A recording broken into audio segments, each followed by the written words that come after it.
hold your head up high and give 'em hell. Opal Thompson.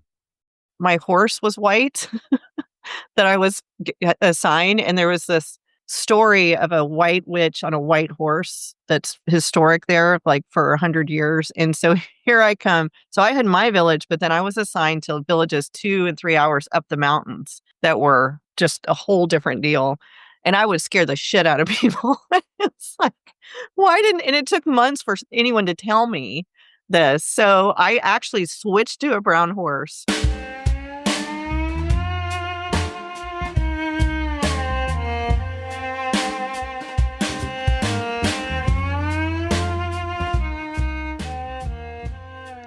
Elizabeth Gore has spent her life breaking down barriers and helping others to help themselves.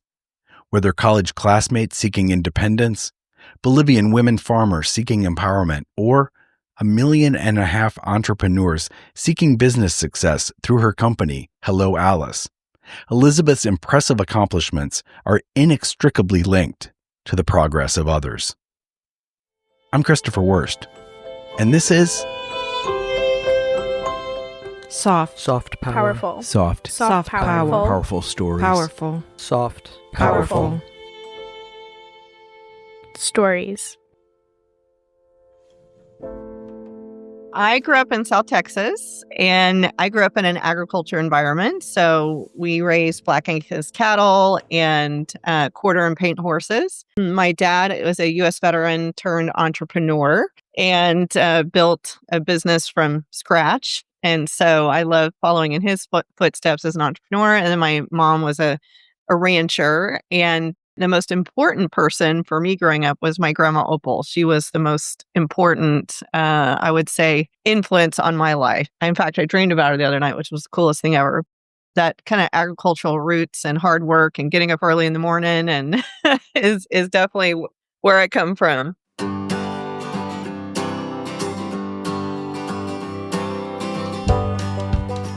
No women in my family had gone to college or graduated from college. And it was kind of interesting because that definitely was a North Star for me. And the whole notion for me was agriculture. So I thought I'd be going back and managing the ranch if I did get to go to college. So I was a 4-H kid, and I ended up being pretty good at horses. So ended up being a world champion equestrian in my teens, and then got scholarships to go to Texas A&M, where I studied cattle, which is kind of funny now, which is in the world that I'm in. So I was very ag related until when I was in college. The service bug definitely hit me. A friend of mine ended up having a baby, and there was no care resources for women or anyone with children on our campus. And so we protested. We tried to go every which way. And the president of the university, I'll never forget, I thought I was going to be kicked out. And you remember the answer machines with the double tapes? Bzzz. I knew he was on there, and I was scared to death of what he was going to say. And I remember it was the longest thing in the world. Listen to those things rewind. And he actually said, come see me. And I went in, and he said, I'd like you to run for student government.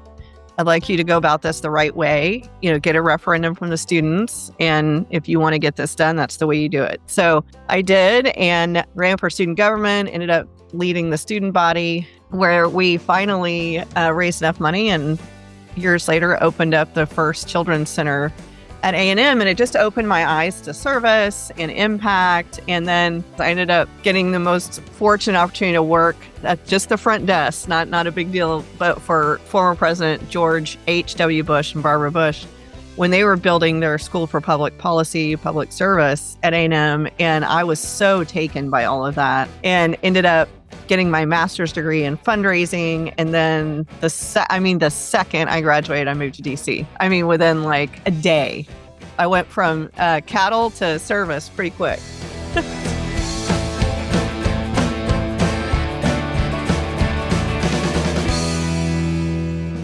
I got to do an internship in Washington, D.C. on Capitol Hill, and that just blew my mind. It's crazy. You go from only seeing your backyard and then seeing the fence acres away, and then the next city, and then the state, and then the country, and it's suddenly the whole world opens up to you. So I will tell you, I completely shifted into service, whether at first it was nonprofit, then humanitarian, very quickly. I still graduated with an ag degree, but I I was off to the races. I continued to work for President George H.W. at the Points of Light Foundation. And so it's the Volunteers International Network. And I ended up being the head of development fundraising for him. And 9/11 happened. And I was in D.C. during 9/11. And I had been going back and forth to New York quite a bit fundraising. And it's hard to distill the magnitude that had on all of us in DC and New York. And so many folks joined the military, joined volunteer organizations. There was a flood of applications into AmeriCorps, into Peace Corps. We ended up doing the non-essential volunteer response at Ground Zero. Me and 3 other women shared this little tiny hotel room to do that. And it was just nuts and purposeful and important. And once things settled a little bit, I just wanted to keep serving and compelled to serve. So I'd actually heard from the Peace Corps a lot in DC. A lot of people were post-Peace Corps folks whether they were at USAID or OFDA or State Department. So the Peace Corps just kept coming up and I was very attracted to it. I also was really passionate. I love adventure, still do. So the idea of going somewhere, and then I really wanted to get fluent in Spanish. And so I ended up applying, and it was crazy because you don't hear anything forever. And then I remember getting a FedEx and them saying you have 10 days to decide. I'll never forget that. I opened it and I was like, 10 days. And the post was Bolivia, and I had to look on the map on where that was. And then I made the leap. Bolivia is a landlocked South American country known for its indigenous heritage, dramatic geography, and rich mineral resources. Its challenges include political polarization, economic inequality, and tensions over land use, natural resource extraction, and indigenous rights.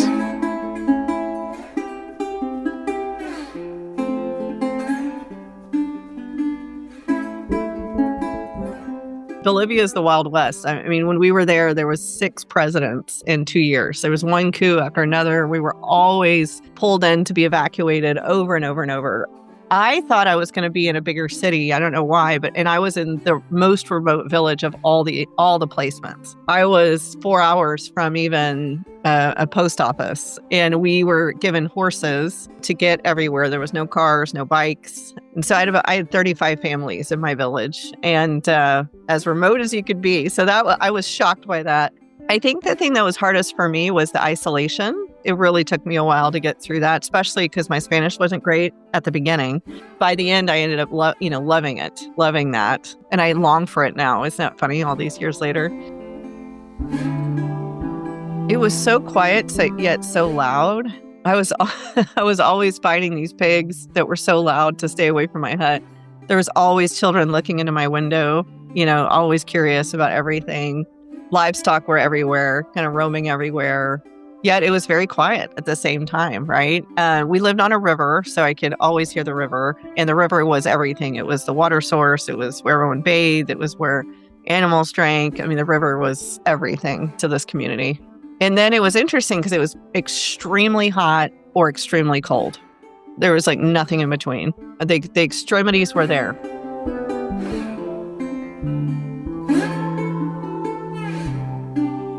There was a Bolivian/German aid group who had put a chicken farm in, and that's what was my assignment, even though I knew nothing about chickens. And I got there and I walk in, I'm like, where are all the chickens? There were supposed to be 300 chickens. And the folks there thought chickens, and I'm not kidding, were evil. So they killed them all and burnt them. No one had asked, do you eat chicken? Do you like chicken? Da-da-da-da-da-da. So I had no project when I got there. It was one of those, the classic, and outside people thinking they knew what was best for what are very smart people. And so I just kind of learned to listen and figure things out. And ultimately, we did amazing projects. We did food storage. We did cattle vaccination. We did community gardens. By the end, I felt like there was so much going on, even though it was such a remote environment. Just sitting back and listening versus telling folks what you think they need was probably my biggest lesson.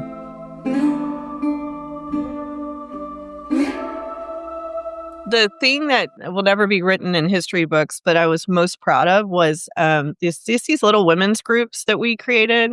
Abuse, rape, and alcoholism where I lived was just really rampant. And I made the horrible mistake of trying to pull women together to do these community garden projects without really understanding the culture. Women were supposed to get permission from their husbands to leave the house and to do this stuff. And I'm just, blowing through there like, let's do this and da-da-da-da. And it caused a backlash where a couple of women actually got beat up for it. So, it was one of those like shameful moments where I backed up and really thought through what's the goal here, what is helpful, what's not dangerous. And ultimately, it was a very slow moving process with the men's buy-in. And this is coming from like a raving feminist, someone who's like, you're empowered, but that's just, that's very short-sighted. But by the end of my term, the whole community had bought into these women's groups and co-oping and growing things together and meeting up together. And it took 2 years though, right? And things that we just don't think about or take advantage of here.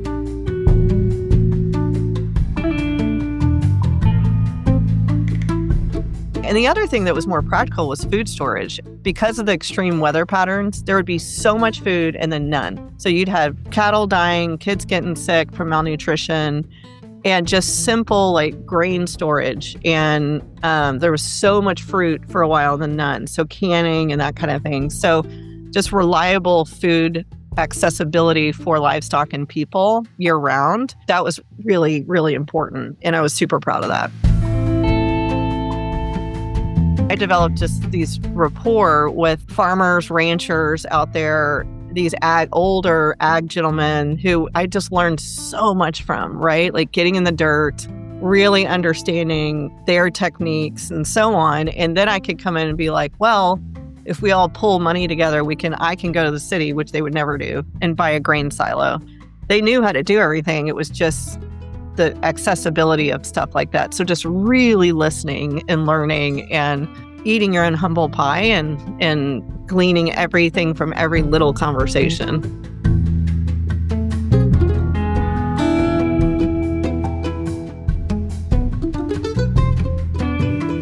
Particularly the children, I didn't ever not have 3 kids trailing me all the time. In the beginning, it was kind of fun and funny. And then in the middle, I got annoyed. And then the end, I embraced it. And then there were things just like I'd come back from town, which no one ever went to town. And I'd have like 2 bags of stuff. And I started being very conscious of that because 2 bags of stuff is generally what people have their entire lives. Also being a females in the culture I was in there, they have a role, and it is being a mother, and that is it. So the fact I was there and I was alone, I mean, that still blew, especially the women. They were like, why are you here? Why aren't you married?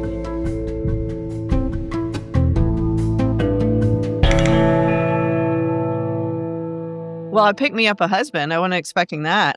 I'll start there. My husband now, that we've been together 21 years, was another Peace Corps volunteer from California. So I was not expecting that whatsoever. And then it was also really interesting because me dating my now husband was not appropriate. So you don't date. You either a woman either lives with her family or she's married. There is no in between. So we had to kind of craft some stories there. My now husband was about 4.5 hours away. And he would ride his horse to the village to come see me. And we were dating. And someone would come tell me a solid hour before he arrived that he was coming. And that was always the funniest thing to me. Like the village talk tree was faster than he was. It was always the funniest thing.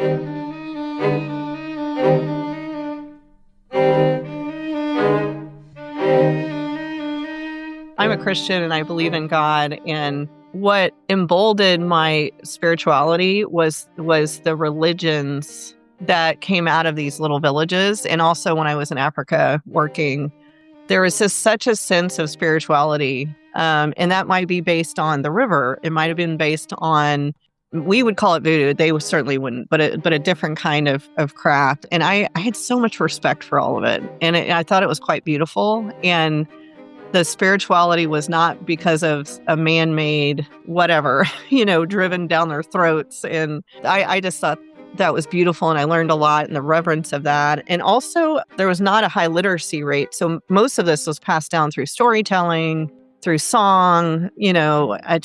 just really, really neat. And I still, anywhere I go, I love learning anywhere in the world about whatever their local religion and traditions are. And I think it's just the way that God speaks to us all in very different ways. When I was working in West and Southern Africa in villages, and I was doing malaria control work and things like that, it really helped me that I was in the Peace Corps, because you walk in and it's like, that just you get a job done. You understand that you're the odd man out. And even here, like I run a fintech, and there's like 3 women and all at fintech. It seems CEOs.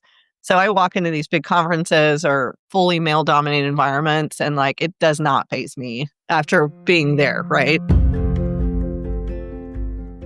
And now it's time for another 60-second blast from the SoftPower past.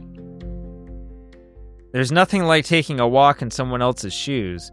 Yvonne Thayer was assigned to be the director of the Narcotics Affairs section in Ecuador in 1989. At this time, the United States was looking for help from the government of Ecuador to halt the spread of precursor chemicals used to create cocaine, which would often transit through Ecuador. Thayer needed to convince Ecuador's Attorney General to work with the United States on shutting down the narcotics trade. After some careful thought, she invited the Attorney General to the United States on a U.S. government-sponsored international visitor program. She accompanied him as a guide and as an interpreter. They met with numerous counter-narcotics officials and visited with inspectors at a few ports. They also had an invitation from the Catholic Diocese Drug Treatment Center in the Bronx for a tour. Both Thayer and the Attorney General were dressed to the nines. They exited the subway together into what seemed to them like a war zone. Boarded-up buildings were covered in graffiti, the sidewalks were cracked everywhere, and there were chain-linked fences topped with wire. Syringes were scattered everywhere, and everything looked like a mess. Their tour included the clinic, where addicts slumped over metal folding chairs stared with astonishment at the neatly dressed Ecuadorian Attorney General. The Attorney General was silent for some time after their tour. He then turned to Thayer and told her, "I get it." In the end, Ecuador helped orchestrate a highly secretive raid in 1992 on the Reyes-Torres drug family. This resulted in the arrest of key family members and the seizure of numerous sophisticated weapons. Now, language skills may be helpful, but nothing is more helpful than helping somebody take a walk in another person's shoes.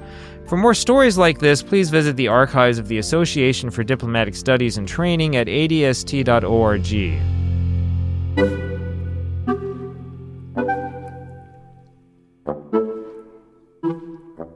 My passion for small business definitely started. I mean, it's been a through line. First, it was agriculture where I lived growing up. And then in the Peace Corps, I mean, the people that had the most thriving lives had their own business. Now, in the Peace Corps, that meant they had, they sold bread on the corner, or they had, an eggs, or whatever it was. So you have to think of business in a micro standpoint, right? Or these women being able to just sell some vegetables so then they could buy uniforms for their kids, schooling, things like that. The biggest thing in a lot of these communities is you have to pay for basic health care. So first it was, whether it was South America or West and Southern Africa, really seeing how micro businesses, particularly with women, just absolutely allowed them to do education, healthcare, basic functionalities for their families. And then when I really started focusing back home, there was 2 things. I was so passionate about the small business market, and if you call it that, in the US, but then I was shocked at how hard it is to launch and grow a business here. And in fact, it could be easier in some developing countries, which is kind of interesting. So I really just got super passionate about how do we bolster the small business environment in the U.S., particularly for women, people of color, U.S. veterans, or folks like I grew up in rural environments that don't have complete access. If you look at communities that are thriving, they have a very strong Main Street, they have a very strong small business community, and they tend to be, the biggest job creators in these communities. They also support each other. You have better safety. I mean, it just... And the towns that, like where I grew up in Texas, that have died, quote unquote, are really ones that just didn't have the infrastructure and the access to capital for thriving long-term small business communities. So I'm very passionate about it. And if you look at the population on the continent of Africa or India, on how many young people there are just booming in their access now to technology and the internet and mobile. I think you're just going to see this awesome convergence of more and more business owners in these countries. Right now, I happen to be focused back at home, but it's something I'm really excited about globally.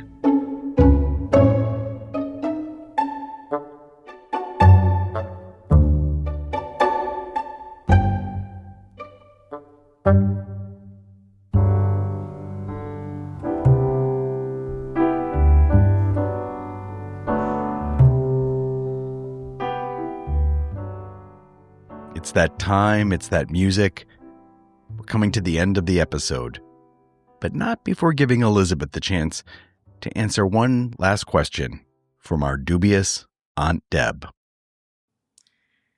I'm a strong believer of America first. How does helping people in far-off places put me first?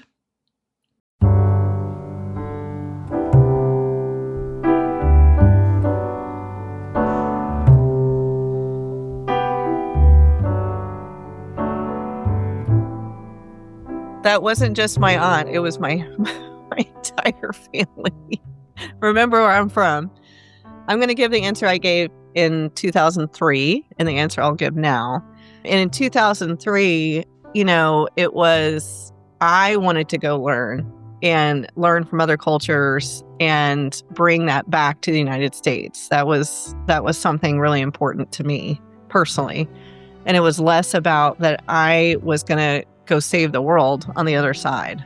I would say, if I'm looking now through the perspective of somebody who is very America first, ironically, there is, I don't think, any better training program to bring a young person back to dominate any job in the United States than somebody who was in the U.S. Peace Corps.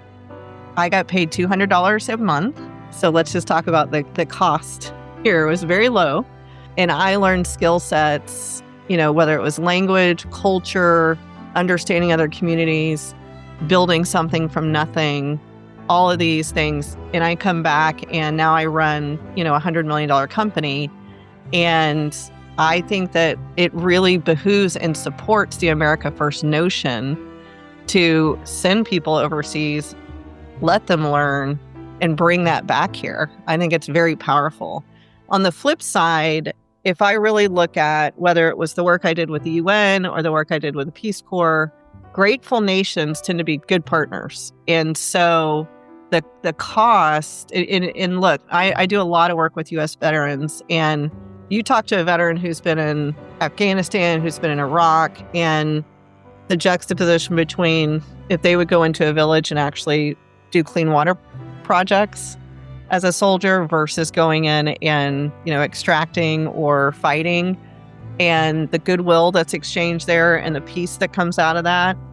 Talk to a soldier, and that's when you will get, I think, your best communication answers on that. Finally, if you look at Africa and the resources that we need in the United States, for example, and the trade that we need, or India, Mexico, I think having good trade partners also means that we're helping them build infrastructure. We're helping them build a solid education system. We're helping them build important foundational health needs. That makes good economic partners for us. So again, if I go from an America First persona, I want highly trained, educated young people coming back and working here. I want trade partners with strong infrastructures. And I want that notion that we are a great country that is helping. And so when we need help, they're there, is the way I look at it. And it is a fraction of a fraction of a fraction of our national budget. That's the other thing, is that it is such a, if you look at the dismantling of USAID, unfortunately, that was a tiny, tiny fraction of the overall U.S. budget.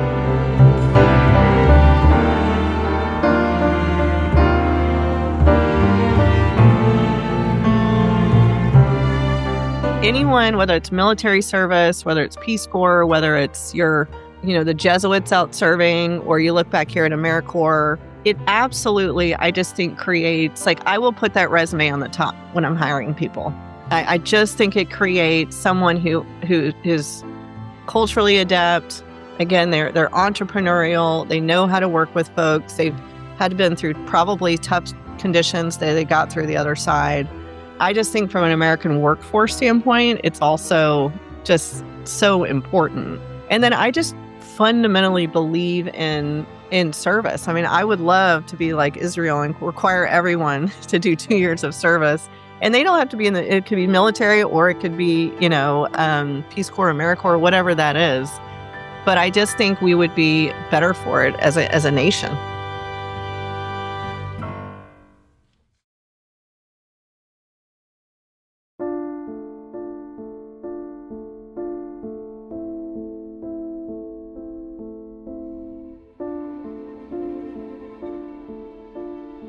Huge thanks this week to Elizabeth for taking time from her busy schedule to share her stories with us. Elizabeth Gore is the co-founder and president of Hello Alice, a financial technology, or fintech, that provides access to capital, connections, and education to over 1.5 million entrepreneurs while helping corporations increase engagement with small businesses. Elizabeth previously served as entrepreneur in residence at Dell Technologies. She's an investing limited partner with Portfolio Fund and an advisor to Ring Ventures, a Texas A&M-oriented investment fund. She's also part owner of the Gore family vineyards in Sonoma County. Following her time in Bolivia as a Peace Corps volunteer, Elizabeth worked for President George H.W. Bush's Points of Light Foundation, the Texas A&M Foundation, and Share Our Strength. She is the Emeritus Chair of the United Nations Global Entrepreneurs Council and previously served the UN for nearly a decade at the UN Foundation as the Vice President of Global Partnerships, where she founded grassroots efforts like Nothing But Nets and Girl Up. People magazine named her as one of its top 100 women. Fast Company called her one of the most creative people in business, and Entrepreneur magazine listed her as a woman to watch. She's a contributor to Inc. magazine and Yahoo Finance. She's also the host of the Big Idea podcast. To learn more, join Elizabeth on social media at Elizabeth Gore USA or on helloalice.com. Thank you so much for listening. Along with our soft, powerful storytellers, we have a huge belief in the importance of constructive United States engagement with the rest of the world. If you enjoyed these stories and this mission, I have a couple small things I'd like to ask you. First of all, please follow this podcast. Please leave a positive review. The more reviews we have, the more ears we reach. Still want to help? Share this with a dubious aunt, uncle, or associate. Getting the word out means a big deal. For more information about this podcast, about the stories, about the storytellers, about the music that we use, about the art, about how you can be involved, and an opportunity to leave feedback, please go to www.softpowerfulstories.org. Daniel Evanson writes and narrates the 60-second blast from Soft Power Past. Thanks to Daniel, Tom Sellinger, and all the folks who do the great work at the Association for Diplomatic Studies and Training. Visit adst.org to learn more about their fascinating work. Our show's logo was designed by the incredibly talented Kate Furby. And my friend Kathy Zilski is actually nothing like dubious Aunt Deb, but she does play her to perfection. Remember, your subscription to this podcast helps this podcast reach more ears, which means that more people understand the importance of what's going on around the world. I'm the host and creator of Soft Powerful Stories, Christopher Wurst. Until next time.